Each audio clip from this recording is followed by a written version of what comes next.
afternoon to help us celebrate the dedication of this new monument. For those of you that may be unaware, Patterson Fan is an industrial fan manufacturer located in Blythewood, South Carolina. We actually make things. Yay!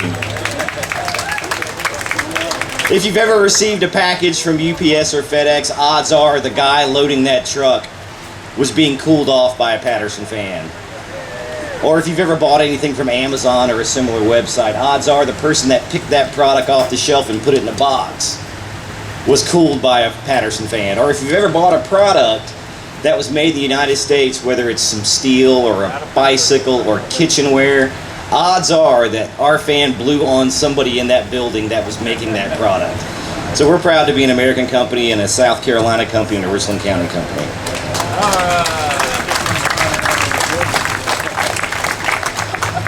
Since its founding by Vance and his father, Pat Patterson, we at Patterson Fan have served our customers with what we feel it's an honest approach to business. As a result, we've watched our company grow into what it is today. None of this would have been possible without the employees in the blue t-shirts out here. Not only do I personally thank each and every one of you for coming out today, but I'd like to thank and recognize the Patterson team. If you'd please stand up, if you're not already standing.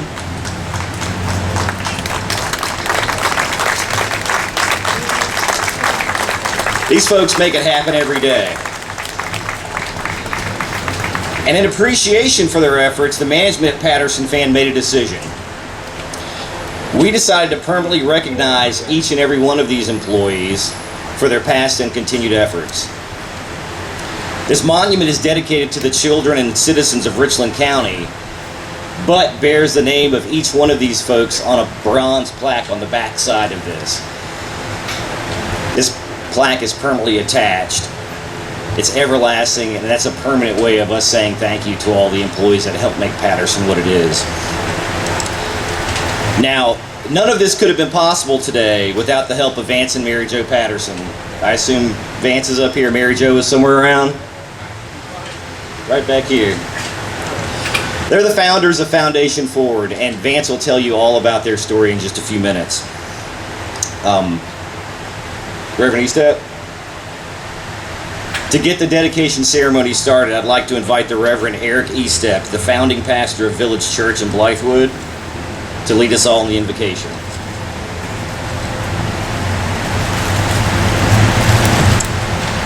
Thank you. Let's bow for a word of prayer. Heavenly Father, we are grateful for the privilege that you have given us to live in this great country. And God, we thank you for the state that we live in. Father, we thank you for those who came before us, who had a vision, who had a dream to create a nation that would honor freedom, and God, that would honor you. Heavenly Father, I pray that as we go through the ceremony today, that we will be reminded of your goodness to us.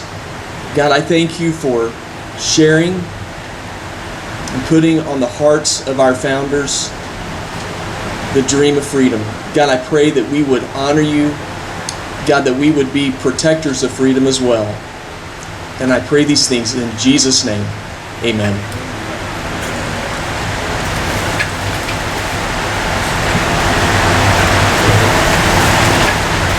Thank you. I'd like to introduce you to the 1st Battalion, 34th Infantry Regiment Color Guard, led by Drill Sergeant Lawrence.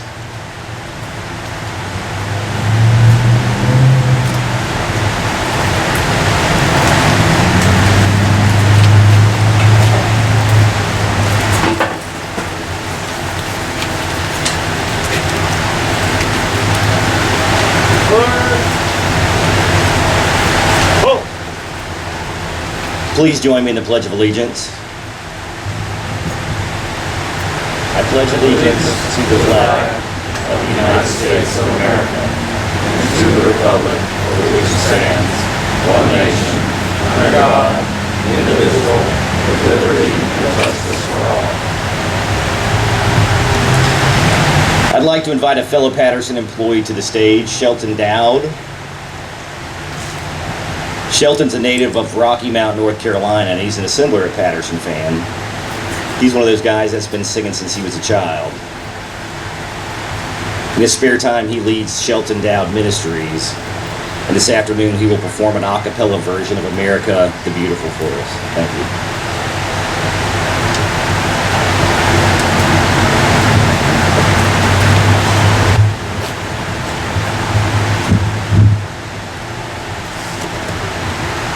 Oh, beautiful, for spacious skies, for amber waves, oh, for purple mountains, majesty above the fruited plains. America,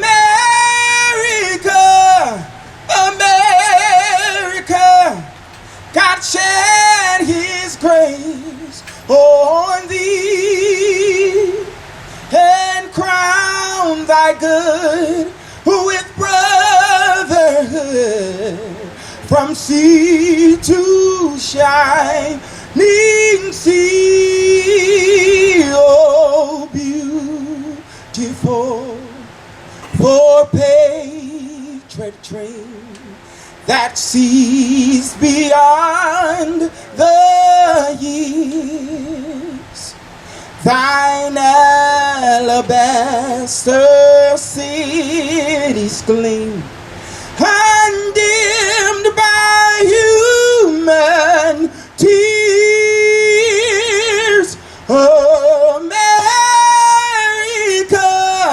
America, God shed his grace on thee and crown thy good with brotherhood from sea to shining sea.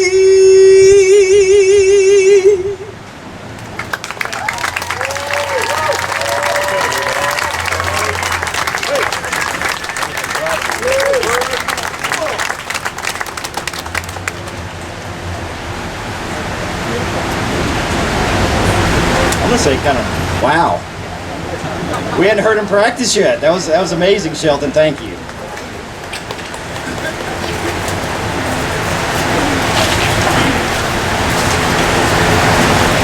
I'd like to recognize the members of County Council in the front, if you don't mind standing, just so everybody can see who you are.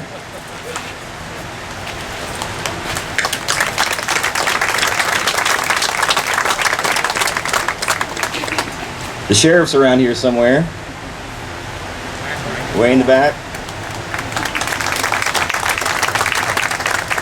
Anybody I missed, I apologize. As I mentioned in my opening comments, this monument is dedicated to the children and citizens of Richland County and South Carolina. At its core, the monument is an educational tool for all of our young folks to experience and enjoy. The original Charters of Freedom, comprising the Declaration of Independence, the Constitution, and the Bill of Rights, are on display in the National Archives in Washington. Unfortunately, this may be out of reach for some of our students.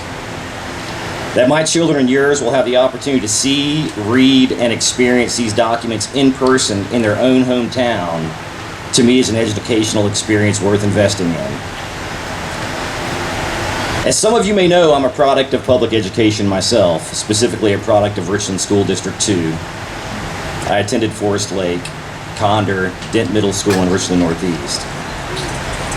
And as I was talking to Dr. Ham ahead of time, it's a wonder that we hadn't crossed paths. She's been with in education for 40 years, and as long in the school district as I have, and we missed each other by 1 year, she says.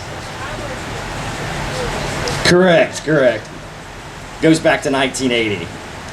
It's an honor and a privilege to introduce to you Richland School District 2 Superintendent, Dr. Debbie Ham.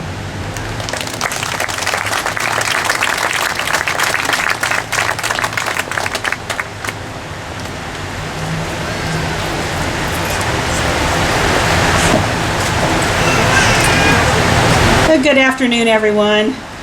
It is wonderful to be here. To all of the dignitaries present, Chairman Rush, other elected officials, students, and community members, it is a true joy for me to participate in this event. I believe that public education is a cornerstone of our American democracy, and it's a pleasure to see these charters of freedom here as a reminder to all of us how fortunate we are to be citizens in this country with the rights and freedoms that we all enjoy. You know, Vance and Mary Jo Patterson saw a need and are doing something about it. They have enhanced our community and are contributing to the lives of our students, the future citizens of this country. People and organizations like this make such a difference. I'm Debbie Ham, Superintendent of Richland School District 2. I want to, on behalf of my district and personally, thank the Pattersons and the Foundation Forward for caring enough about children and their educational well-being to bring these monuments to Richland County, putting in reach a higher level of understanding for our youngest citizens. We hear all the time about our students that they don't want to just read about things. They want to actually experience them. These give them the opportunity to experience these documents in a way they could not understand from their experiences on a Chromebook or from reading a textbook. It is wonderful. And this is exactly what public education is about, meeting the needs of our students. This shapes lives in promising ways. As you know, public school educators cannot do it alone. It takes our community in partnership with us to make us successful. So I am particularly grateful to be part of this dedication ceremony. In Richland School District 2, we have what we call our 4 squares that lie at the heart of our mission of preparing students for success in all the stages of their lives. Their learning, character, community, and joy. When you offer opportunities like this for children and adults, you change their circumstances, you brighten their future, and you make our community better. We know the power of working with our entire community. The parents, the taxpayers, the businesses, the elected officials. These and many other folks play an essential role in ensuring that our students are successful. Working together, we provide the real-world knowledge our students need to be productive members of society. In kindergarten, our students begin to learn the purpose of rules and laws.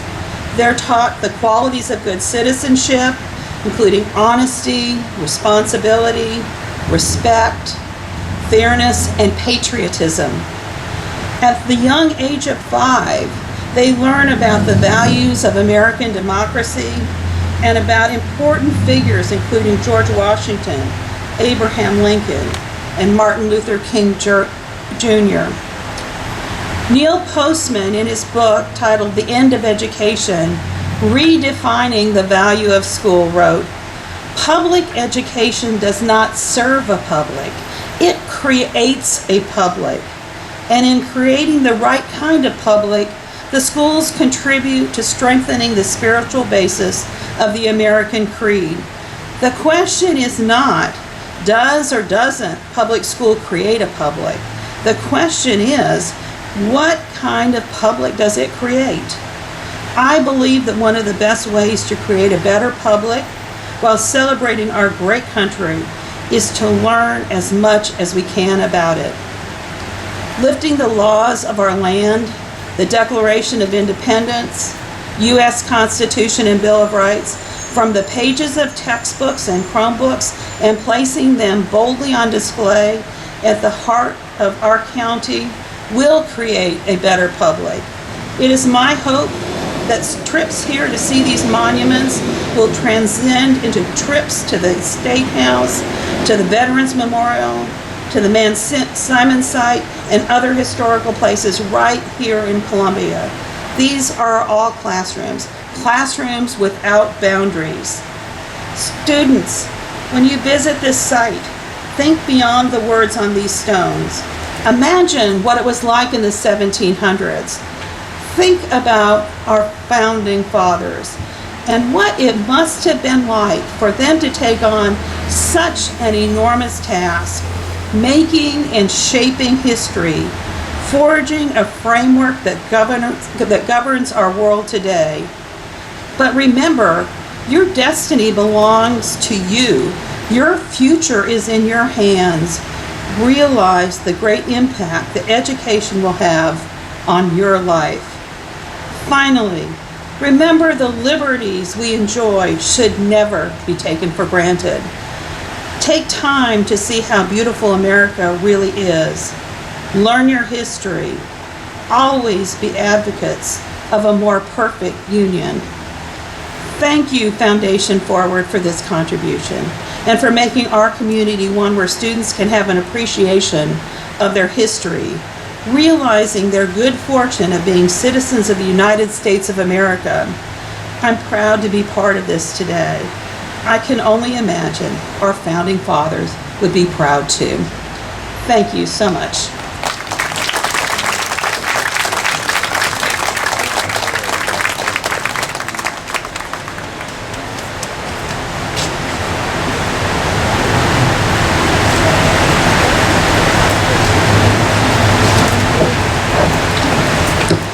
Thank you, Dr. Ham.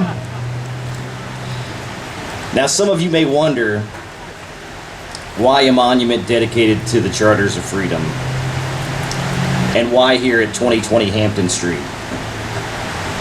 It's where we pay our car taxes, most people. And why is Patterson Fan Company sponsoring this monument here?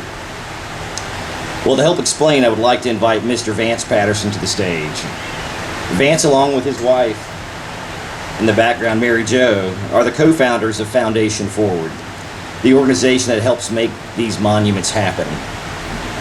I've had the privilege of working with Vance for the past 23 years, and it's an honor to be able to introduce him to you. Ladies and gentlemen, Mr. Vance Patterson.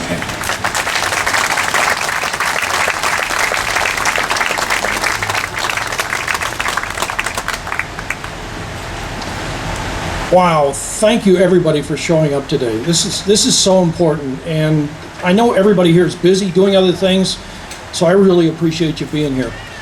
As Thomas said, my name is Vance Patterson. I'm from Burke County, North Carolina. That's about halfway between Hickory and Asheville. I'm a father of 4, married 41 years to my wife Mary Jo, who is a mother of 4. I am very proud to say that I am a manufacturer. As Thomas said, we have a company that actually make things out of metal and ship them across the country and around the world. One of the proudest things, or most accomplished things I've done, is bring this group of employees together to do what they do. They are really good at what they do, and that allows us to do something like this today. Before I get started, I'm sure all of you realize that a monument like this doesn't just happen. A lot of people take part in putting it together. So I'm going to read a list, and it's a little bit long, but I think it's really important that these people hear their names at an event like this, so you know and they are recognized as having brought this together.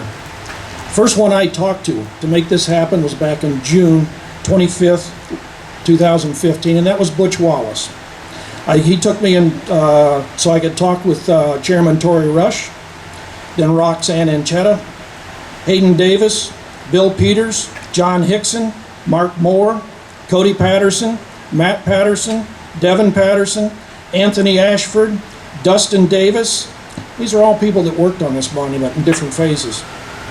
Frank Harrison, Megan Hammond, J.J. Hammond, Michelle Moore, Pam Unruh, James Ballantyne, Mark Chrisman, Elliot and Matthew Moore, Perry Snyder, Thomas Salisbury, Eddie Jolly, Mike Unruh, John Epperly, and Gant Stevens of Burke Memorial. I know those people, and they all worked very hard.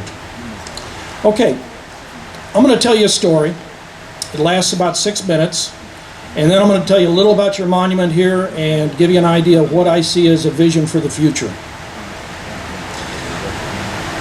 About 5 years ago, Mary Jo and I were up in Washington, D.C., meeting with some congressmen and some of the organizations up there, and we had some free time, so we decided to go to the National Archives because we'd never seen the Declaration of Independence and the Constitution before. Now, for those of you who have been here, kind of wandering down a hallway, looking at different exhibits, and then it opens up into this big room. You walk through these big bronze gates and into this rotunda, and there are the founding documents on the opposite side. Declaration of Independence on the left, 4 pages of the Constitution in the middle, and Bill of Rights on the right. Now, one of the things I liked was that once you got in the rotunda, there were no lines. You got to just wander around and look at different exhibits, supporting documents, and when you got a chance, you'd step up and look at the original documents. And the first time I saw the Declaration of Independence, something our founding fathers had actually penned, and then saw their signatures, Thomas Jefferson, Benjamin Franklin, John Adams, Rutledge, and the others, I just got goosebumps. And then when I moved over and saw the first page of the Constitution and the words, "We the people," I got a lump in my throat. I was very moved by what I saw. When I moved down and saw the Bill of Rights, 2 things you ought to know about the Bill of Rights. First of all, there is no historic document of the Bill of Rights. What on display are the first proposed 12 amendments. The first 2 were not ratified, but that document contains our Bill of Rights. Second, you almost can't read it anymore. It is so faded in bad repair. You almost can't read the writing. Well, Mary Jo likes to read just about everything. So while she's walking around the room reading the supporting documents, it gave me a chance to step back to the edge of the room and just try to soak it all in. I wanted to take it all in, remember that moment. And 2 things occurred to me. First of all, that I would probably never be there again, because it took me over 60 years to get there the first time. And second, most people will never see these documents. Even though it's free and open to the public, there's just so much to do up in Washington. All the other monuments, the museums, all the government buildings, that people just don't get a chance to get over to the National Archives. And then we left. Now, some of you probably know I ran for U.S. Congress in the 11th District of Western North Carolina back in 2012. And I tell people, I never studied so much in all my life, not in high school or college as I did when I was running for Congress. Because see, we were having 2 and 3 debates a week over 17 counties. And they were asking questions about the environment and immigration and the economy and taxes and the military, foreign governments, and on and on. And to me, embarrassment is a tremendous motivator. I didn't want to be in front of an audience of 150 people and not be able to address a subject for at least 2 minutes. So I studied evenings and weekends. Well, it's no surprise, one of the things they asked about was education. And I didn't want to just give the answer that all the other 8 candidates were giving. So I went back and studied our founding fathers. And I learned that we had 2 founding fathers who were very big on education, Thomas Jefferson and Benjamin Franklin. They're the ones that believed we ought to have 3 levels of education. A primary level to teach our youth how to function in life. And that's where you get reading, writing, and arithmetic. And then a secondary level to teach our youth how to survive in the world. And that's where you got into accounting, history, geography, living languages, and some of the trades. And then the 3rd level, of course, was the advanced level, where you get into the arts, the professions, and what's known as a culture of virtue. Well, it should be no surprise to you that they were very big on civics and government. After all, these 2 helped lay out our government that we have today. They believed that in order to have a free and independent society, you must understand how government works, that you cannot control what you do not understand. Towards the end of my campaign, I remember Mary Jo and I were attending a National Day of Prayer service in downtown Morganton, sitting on the old Burke Courthouse Square under the shade of a tree. And towards the end of the service, the thought came to me, what if we could duplicate the experience we had up in Washington in the National Archives the first time we saw the founding documents? What if we could bring that experience back to the citizens of Burke County? So I started getting excited about it, and after the service was over, I told Mary Jo, and we actually wandered around the green up there looking for possible locations to set a monument. Well, my campaign ended. I came in second. There was a runoff. I came in second again.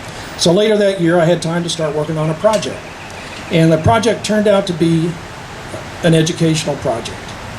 And the scope of the project was to design and build a replica of the Charters of Freedom as exhibited in the National Archives, find a central location in Burke County with high visibility, high foot traffic, and easy access for school children, because it's an educational project.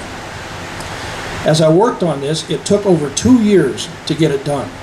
But finally, on July 2nd, 2014, we dedicated the first Charters of Freedom monument outside of Washington, D.C., in downtown Morganton. And Mary Jo and I enjoyed the process and the giving so much that we decided to do another one over in Cherokee County, western part of North Carolina, a little town called Murphy. We set that one there, and it was dedicated September 17th, Constitution Day 2014. At this time, we decided to set up a 501c3 because we were going to do more. Third one went in downtown Asheville, another granite installation just like this one. Rumors were starting that I might be running for Congress again, because all three of these were in western North Carolina. I see grins over here from the politicians. And I think my wife was starting to get a little bit nervous. So we decided to go north. And we went up to Jacksonville, Illinois, Morgan County, and did our fourth one there. Why Jacksonville? It was my wife's hometown. And after 41 years, we went back there, and she got the key to the city, which couldn't have made me any more proud. That's a pretty high bar for a husband to be able to do. The fifth one went to my hometown, Kokomo, Indiana, and Howard County, Indiana. This is the sixth setting that has been done. It is the first one to be in South Carolina, and as Thomas has said, this is a gift from the employees of Patterson Fan Company to all the citizens of South Carolina.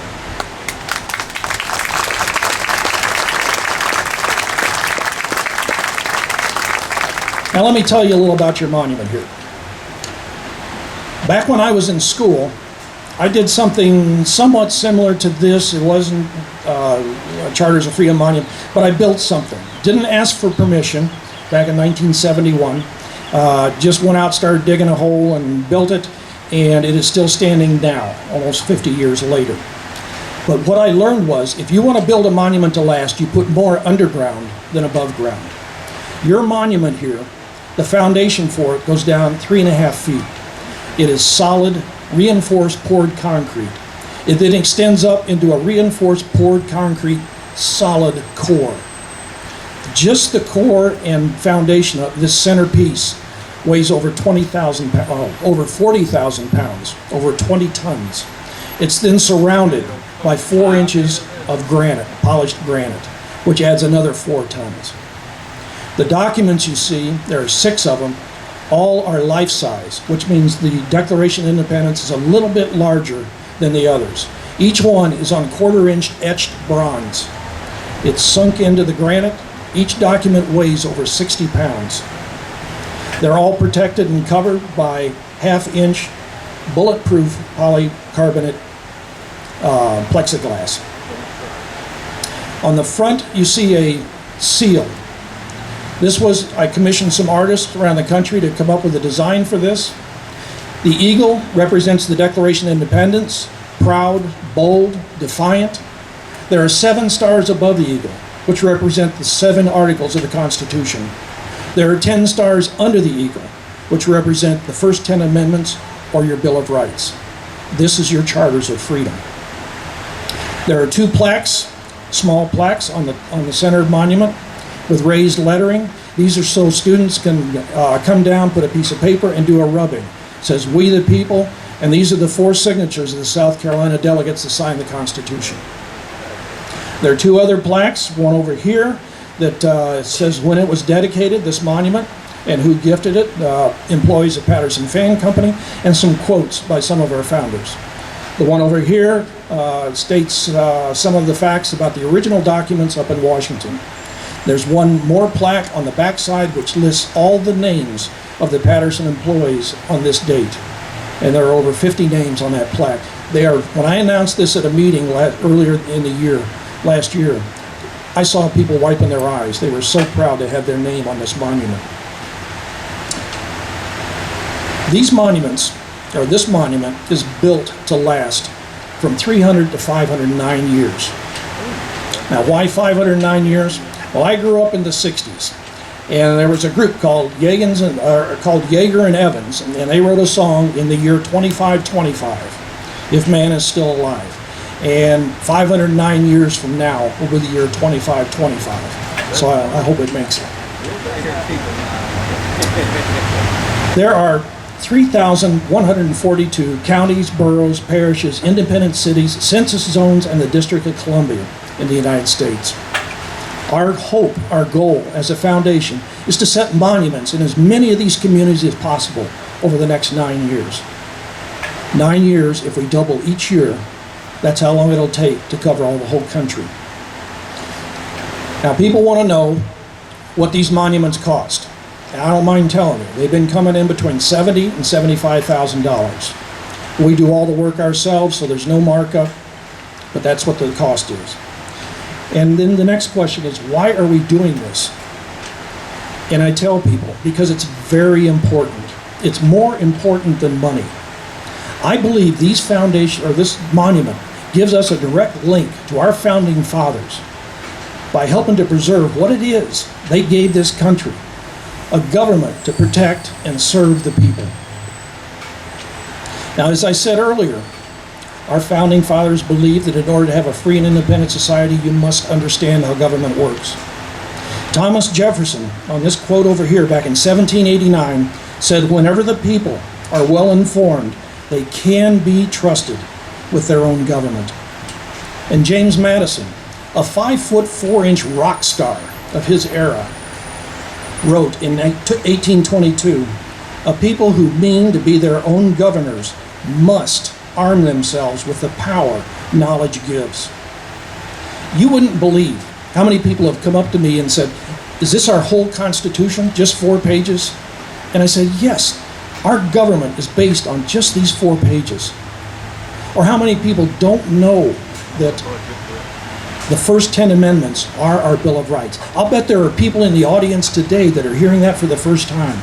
I hate to tell you when I found that out, and I've been voting since 1972. Your first 10 amendments are your Bill of Rights. Education and knowledge of how government is supposed to work is just so important. That's why from the beginning, this has been an education project. I see and have seen 4th and 5th graders coming to the monuments to spend an afternoon on an annual field trip with their teacher to learn about our government, a little about our founding fathers, a little about the founding documents, and also while they're there to learn about state and local government and something about local heroes. I learned the other day that up in the National Archives, they will have overnight campouts in the rotunda with school kids so they can learn more about it. And I ask you to imagine, if you will, you're driving past here on a Saturday evening, and you look over and you see your child or your grandchild with their community service group or their scouting troop camped out for the night to stand watch over your charters of freedom. They may be sitting around a well-contained campfire, listening to stories about our founding fathers, what they went through to give us these documents. And then later in the evening, they may see a patriotic movie like 1776 or The Patriot. And then when it's time to go to bed, they divide up in twos and take their turn standing watch over your charters of freedom until daybreak. They will remember that night for the rest of their lives, and they'll have a special knowledge and feeling for these founding documents. Citizens of Richland County, this is a start for you. Your Charters of Freedom monument is the first one to be set in South Carolina. It'll be up to you to care for them, to make use of them, and then provide the leaders this great nation will need in the future. That's my story and a little of my vision. I am so glad you're here today. Thank you.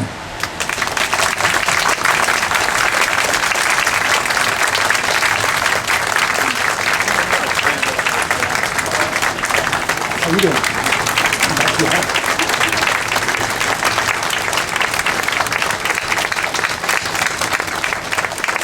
All right, will Thomas please come back up, and Council Chairman Tory Rush.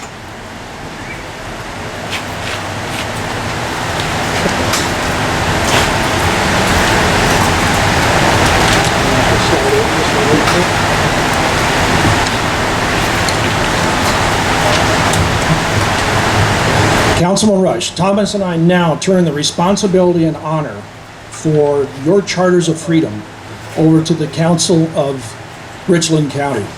A gift from the employees of Patterson Fan Company to the children and citizens of Richland County and the state of South Carolina.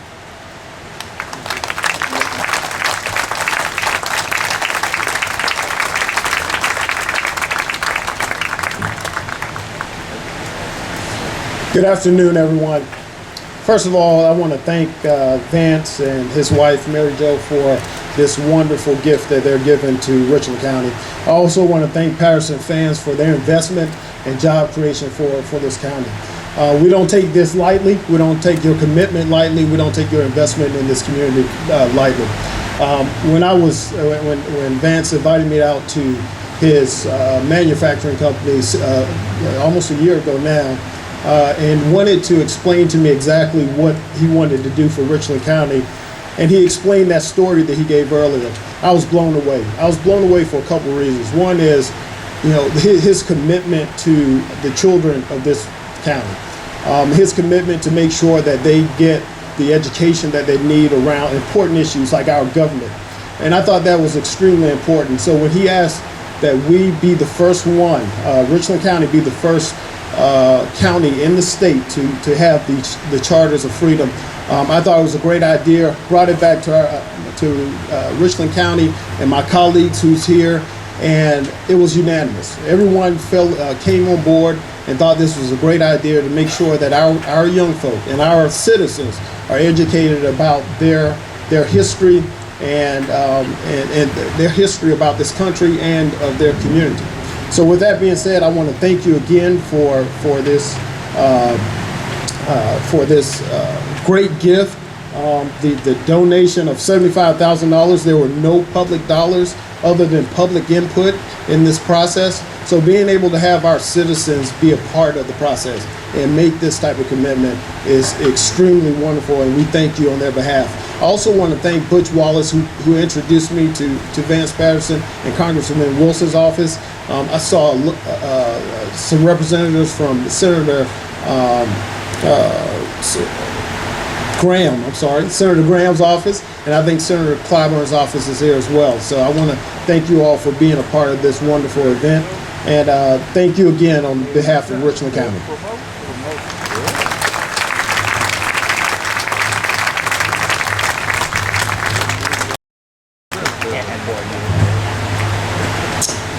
Thank you, Tory. I don't know that you noticed, but that document just came in the back door. I forgot it out at the factory, and we got it done. Good. All right, we've got just two more things, and they're really fun. First of all, I want to explain to you about the time capsule. We're not going to do the time capsule today. That'll be later this summer. But there's a vault in the back of this monument here, and in the vault will go a time capsule. In that time capsule, we're going to have letters. We're going to request a letter from, certainly from Tory, one from Superintendent, one from the Sheriff Lott, if he's here, and veterans groups, other law enforcement, and there'll be a letter from me and other memorabilia from the era. We'll seal the vault probably later this summer, maybe August or September, and it won't be opened again until September 17th, 2087. That's the 300th anniversary of our Constitution. Now we're going to give the combination of the safe to Chairman Rush, and should there be any problem, if you're here 71 years from now, should there be any problem opening the safe, you know who had the combination last. All right, we're going to do a cannon salute now, and this is kind of a fun part. I would like the following people to please volunteer to be our cannoneers. That would be the county council, if you would like to. I've got 4 there. Sheriff Leon Lott, if he's still here. We need his presence. Great. Butch Wallace, if you're still here, would like to have you. And if y'all would come around back to Eddie. Eddie is our licensed pyrotechnician for Patterson Pyrotechnics. And, oh, we got more than I thought. 2, 4, 6, 7. Butch, I'm going to ask you to do it later.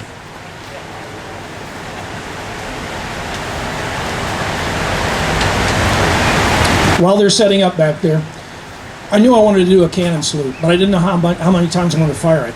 I thought 21 was too many, and certainly that's, I found out it wasn't even appropriate. So I did some research. Again, remember this is an education project. And I found that the cannon salute, as we know today, really started back in the 1600s. An armed ship, when it would be pulling into port, the port wouldn't know whether they were dangerous or not. So the ship would turn its guns to sea and fire typically 7 rounds. Now this does 2 things. Anytime you discharge a weapon, you're weakening your position. So it showed they were no threat to the port. And it showed that they were saluting the port, showing respect. Well, the port, having more cannon and more powder, would often answer at 3 in kind. And that's where you get your 21 gun salute. Well, I thought that was a bit much. So I had a little bit of knowledge of a cannon being Scottish descent, and Patterson Fan has done business over in Scotland, distribution, and did some manufacturing over there. Well, over in Dundee and up in Edinburgh. And in Edinburgh, in the old castle, is a howitzer that sits up there. And they told us the story how the Scottish really liked the way the British marked the time of day. At noon, the British castle would fire 12 rounds so the shopkeepers and the captains could set their clocks. Well, being Scottish, they reasoned, why shoot 12 rounds at noon when we could wait 1 hour and save 11 rounds? So every day at 1 o'clock, that howitzer goes off. So I knew my number was somewhere between 1 and 21. And I decided on 7 for historical purposes, and also because we have 7 articles in our Constitution. So we will fire 1 round for each article of the Constitution. Eddie, are my cannoneers ready? Yes, sir. Drum roll, please. Article 1 defines the legislative branch, composed of the House of Representatives and the Senate. It describes their powers and workings. Article 2 defines the executive branch, the qualifications for president and vice president, their powers, duties, and means of removal from office.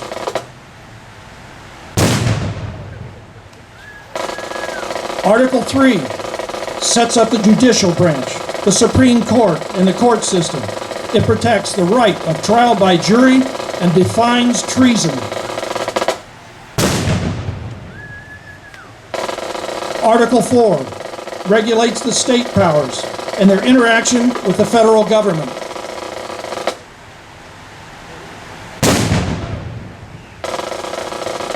Article 5 outlines the process of amending the United States Constitution.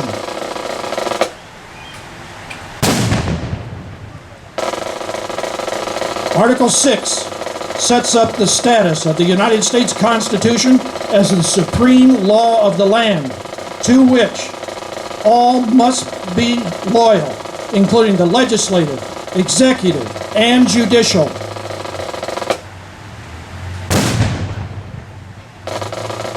Article 7 addresses the ratification and declares that the United States Constitution should take effect. if 9 out of 13 states ratify. Children and citizens of Richland County and the state of South Carolina, I give you your charters of freedom.